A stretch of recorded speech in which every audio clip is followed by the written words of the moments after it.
Es ist das wohl berühmteste Schloss Japans, Himeji Castle. Doch lohnt sich ein Tagesausflug von Kyoto wirklich? Wir waren vor Ort und zeigen euch, wie ihr am besten hinkommt, was euch im Schloss und im Garten erwartet, wie viel Zeit ihr einplanen solltet und für wen sich der Besuch lohnt und für wen eher nicht. Himeji haben wir bewusst als Tagesausflug von Kyoto gemacht, genauso wie viele es von euch auch planen würden. Ob sich dieser Ausflug wirklich gelohnt hat oder ob wir ihn eher anders geplant hätten, verraten wir euch am Ende. Los geht's jetzt erstmal am Bahnhof in Kyoto.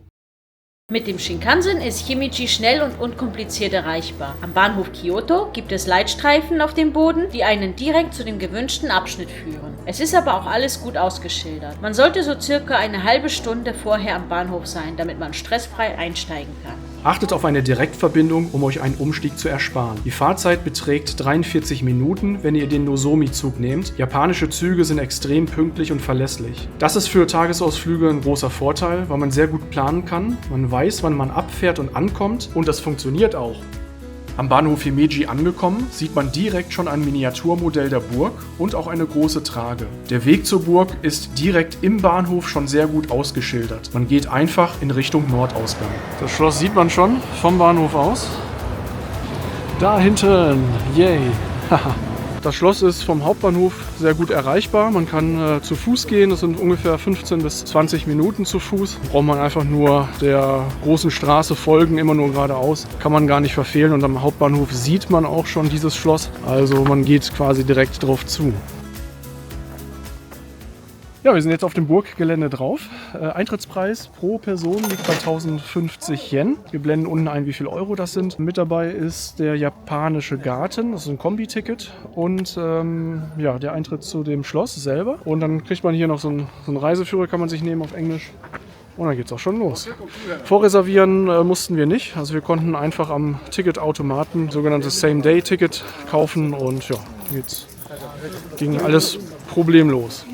Burg Himeji ist nicht nur eine schöne Festungsanlage. Was diesen Ort so besonders macht, ist, dass dieses Schloss schon über 400 Jahre alt ist und trotzdem komplett original. Was ihr hier seht, ist also kein Nachbau und keine moderne Rekonstruktion. Burg Himeji wurde zwar vor rund 10 Jahren restauriert, aber dieses Schloss hat Jahrhunderte überstanden, inklusive Kriege und Erdbeben. Das finden wir wirklich sehr beeindruckend.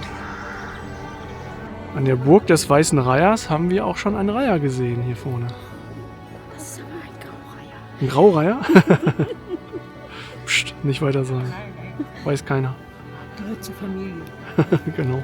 Für Besucher gibt es 2 empfohlene Routen, je nachdem wie viel Zeit ihr mitbringt. Die kürzere Route ist mit einer Dauer von 1 Stunde angegeben und führt direkt zum Hauptschloss. Wir haben für diese Route etwa eine Viertelstunde länger gebraucht, aber wir haben auch viele Fotos gemacht und gefilmt. Die längere Route ist mit einer Dauer von 1,5 Stunden angegeben. Diese Tour beinhaltet zusätzlich die sogenannte West Bailey Route. Was man Himeji-jo von außen nicht ansieht, dieses Schloss ist größer als es wirkt. Der Hauptturm des UNESCO-Weltkulturerbes ist über 45 Meter hoch, komplett aus Holz gebaut. Und obwohl man von außen nur 5 Stockwerke zählt, verbergen sich im Inneren insgesamt 7 Ebenen. Das unterste Geschoss befindet sich im massiven Steinfundament. Um diese 7 Ebenen zu erklimmen, muss man gut zu Fuß sein. Es gibt keine Fahrstühle und steile, schmale Treppen führen zum nächsten Stockwerk. Die Etagen selber sind eher spärlich ausgestattet. Beeindruckend sind auf jeden Fall die starken Holzbalken, die gut sichtbar sind, und mit jeder Etage wird der Ausblick aus dem Fenster schöner. Was befindet sich wohl in der obersten Etage?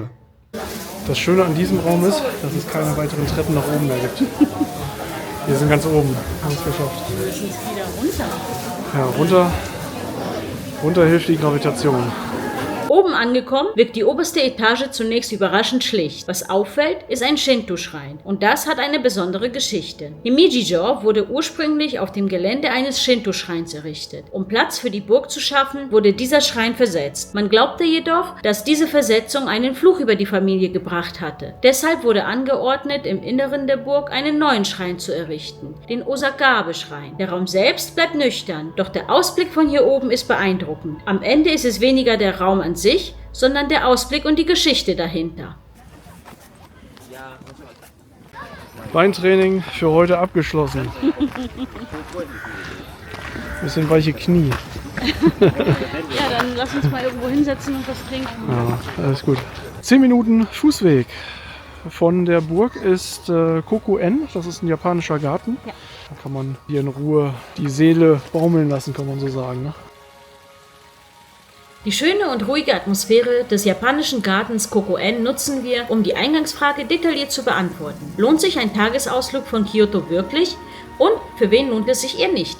Schauen wir dazu kurz auf die Kosten. Der Eintritt zur Bokimeji liegt bei 1050 Yen inklusive japanischer Garten. Dazu kommt die An- und Abreise mit dem Shinkansen von Kyoto pro Strecke 5300 Yen in der Economy Class. Damit liegt dann der Tagesausflug insgesamt bei rund 11.650 Yen, also etwa 63 Euro pro Person. Tickets kann man übrigens auch online kaufen, das spart Wartezeit. Und wichtig zu wissen, Personen mit Behindertenausweis sowie eine Begleitperson haben freien Eintritt. Beim Zeitaufwand sollte man realistisch planen. Vom Bahnhof in Kyoto bis zurück vergehen insgesamt etwa 7 bis 8 Stunden. Darin enthalten sind Zugfahrten, Wege, Wartezeiten, Burgbesuch, Mittagspause, Kokoen-Garten und Fotostops. Kurz gesagt, für Himeji sollte man einen ganzen Tag einplanen. Für uns gibt es einige gute Gründe, warum sich ein Tagesausflug von Kyoto nach Himeji lohnt. Erstmal ist die Burg Himeji eines der wenigen Schlösser in Japan, die noch komplett original erhalten sind. Über 400 Jahre alt. Und das ist natürlich toll, in so einem historischen Bauwerk zu stehen. Die Anreise ist unkompliziert, das Gelände beeindruckend und der Ausblick von oben am Ende wirklich schön. In Kombination mit dem Kokoen-Garten, der wirklich auch schön gestaltet ist, ergibt das für uns einen sehr runden Tagesausflug.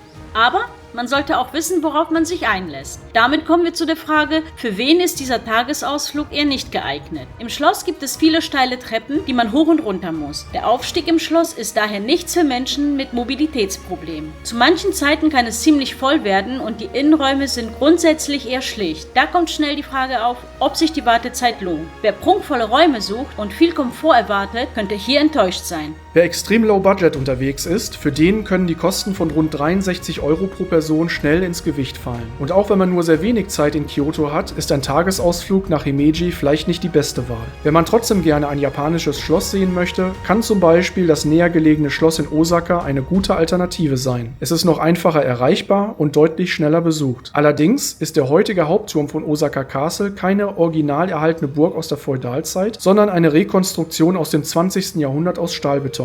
Also, für alle, die sich die Zeit nehmen können und Lust haben auf ein originales Bauwerk, bleibt Himeji in unseren Augen ein lohnenswertes Ziel. Fazit? Ein schöner Garten, ruhig. Ja. Also ein Tagesausflug von Kyoto lohnt sich auf jeden Fall hier nach Himeji. Ja. Ist eine Dreiviertelstunde mit dem Shinkansen entfernt und kann man auf jeden Fall ruhigen Gewissens machen, wenn man die Zeit hat natürlich, klar. Aber lohnt sich, das ist sehr, sehr schön hier mit dem Schloss und der Garten hier zusammen. Also würden wir sagen, das ist wirklich ein guter Tagesausflug. Ne? Also wenn man jetzt hier noch Mittag essen will und alles. Und Der Garten ist gar nicht mal so klein. nee, genau. Ja, manchmal will man dann ja auch ein bisschen verweilen und sitzen. Gut, ja, wir hoffen, die Aufnahmen haben euch gefallen. Wir bedanken uns fürs Zuschauen. Und bis zum nächsten Mal. Ciao.